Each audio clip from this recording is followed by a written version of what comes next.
how to reset Adobe Premiere Pro and clear the cache. First of all, let's go to Start menu and type in keyboard so that I can show you that you have to press the Ctrl key. So before starting Adobe Premiere Pro, you have to hold the Ctrl key.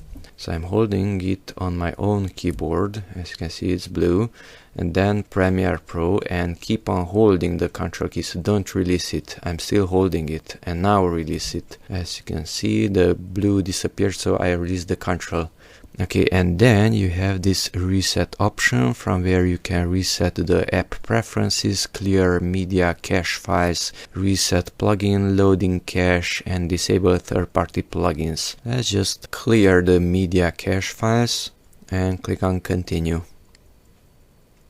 And then Premiere Pro 2023 is starting normally. Okay, if you want to start it again, now don't hold any keys, just click on it, and now it's not showing that reset window anymore. And that's it.